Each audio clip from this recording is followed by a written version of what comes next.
You are looking live at the Coliseum. Albany State University, the last of the unbeaten in the SIAC. Okay, we're not really looking live, and I'm definitely not Brent Musburger, for those of you who even remember or know who Brent Musburger is. I'm Tally Carr. It is This Week in the SIAC. Thanks for hanging out with us.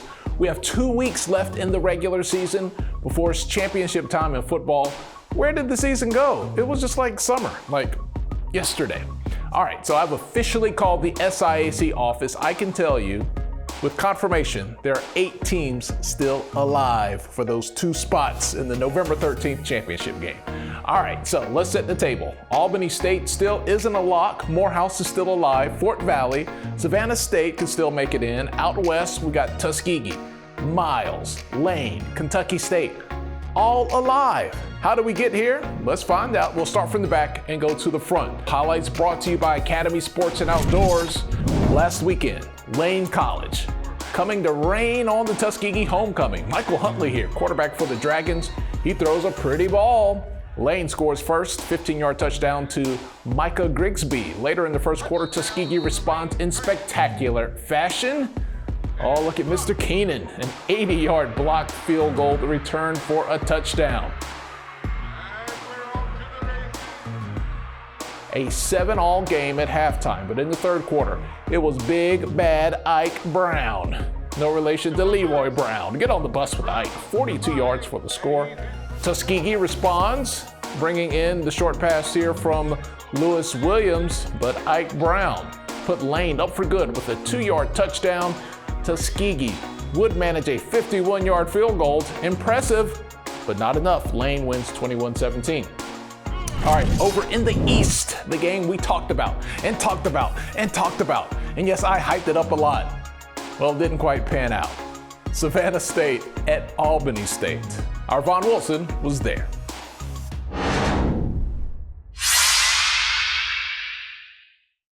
HBCU game day right here at the Albany State University Coliseum. It was supposed to be a showdown of the SIAC East, but it was more like a beatdown as the Albany State defense clamped down on the Tigers. In the first half, the Tigers had less than 100 yards offense, and I'm sure the second half was pretty much the same.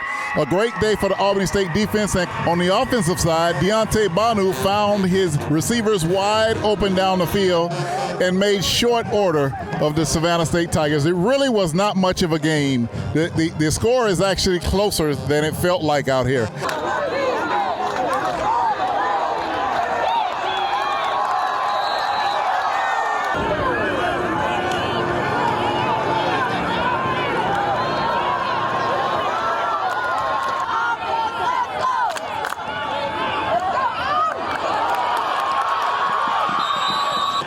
And as for special teams, Gabriel Ballinas, which he told me was the correct pronunciation of his name, had 3 field goals as well as did a great job punting, keeping Savannah State out of striking distance.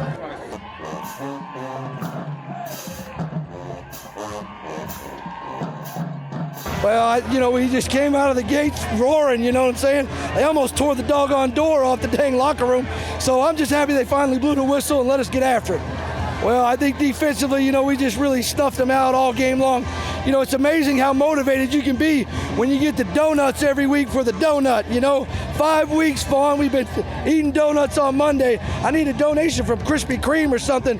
But look, offensively, Deontay really played good. We just challenged him. Hey, read the defense, man. They're going to give it to you if you'll read the defense. And, man, he really made some great throws, and those wideouts made some big plays.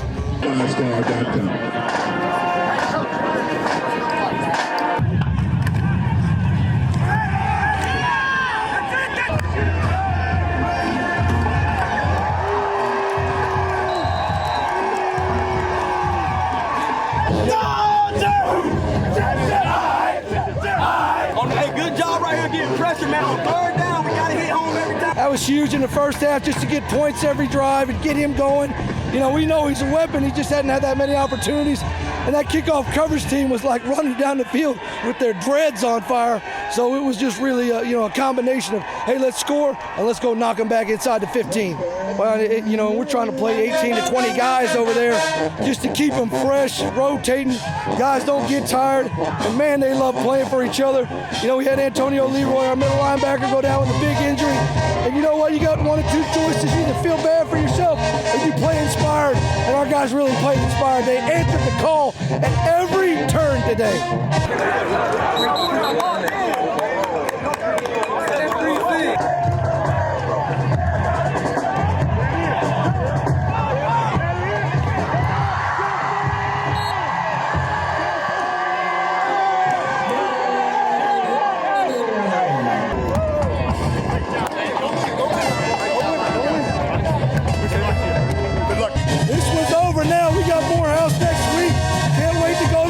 See all those alums wearing that blue and gold and taking one more step towards where we want to be.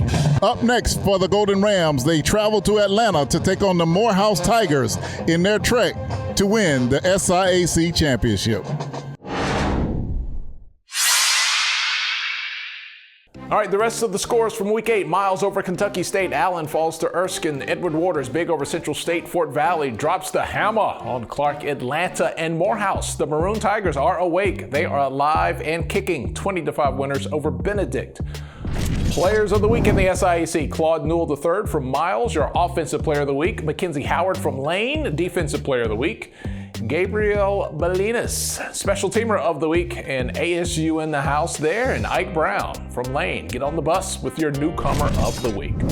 All right, let's look at those standings. SIAC East, it ain't hard to tell who's still in it. For Morehouse on up, there's a good chance. A lot of that's going to be straightened out this weekend, though. We'll get to the matchups in just a second. Out west, this is pretty simple. Everyone not named Central State is still in the mix. That's the story. But here's the thing to remember now. Not every game against a conference opponent is a countable game towards your SIAC record. Only 6 of them count. Don't have time to break down everybody's team schedule, but that's the truth, Ruth. All right, so here we go. This weekend, Lane with Central State. Allen out of conference this weekend. Benedict and Clark Atlanta playing for pride. Savannah State and Fort Valley, both teams need a win to stay alive. Morehouse and Albany State, this game is super important for Morehouse. Albany State, though, controls its own destiny. Just win, says Coach G. Kentucky State and Tuskegee, super duper important. Miles and Edward Waters, not a countable game for Miles, but they are not going on vacation. They'll play hard this weekend, I would imagine. Okay, let's bump cross country up in the show this weekend. Because last week in Rock Hill, South Carolina, the season ended. They had the cross country championships. Hey, Benedict winning on the men's side. They placed 3 runners in the top 10 in a field of 71. Secured their title with 38 points, led by freshman Nelson Kipkimbo, who finished first with a time of 28.8. On the women's side, the cross country championship goes to Spring Hill College. Spring Hill placed 4 runners in the top 10 in a field of 65, and they secured their title with 30 points, led by junior Mary Shelton, who finished second with a time of 19:56.5. Your women's runner of the year goes to Kayla Chance. One more chance from Savannah State. And here's the biggest shocker of all time, like ever. Nelson Kipkimbo is your men's runner of the year from Benedict College. Runner of the week like 80 times this year. I mean, he's dominant. But congrats to everyone on a great season. All right, let's switch over to volleyball now, where there is one constant in the awards. It's that team that is yet to lose in conference so far. Spring Hill College. Cassandra Fairley, Offensive Player of the Week. Emily Wenzeifel, the Defensive Player of the Week. Jessica Fairley, Setter of the Week.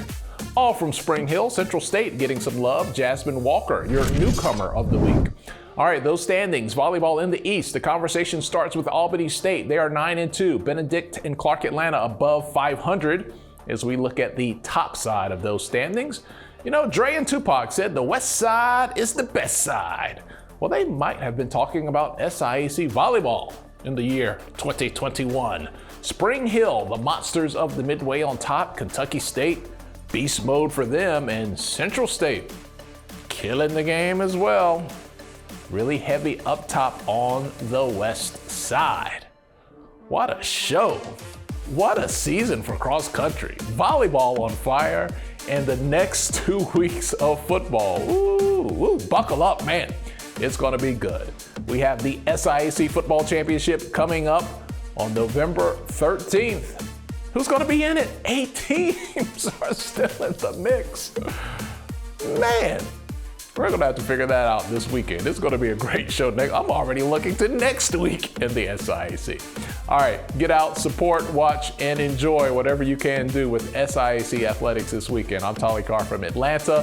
Thank you so much for your company. We'll talk to you guys later.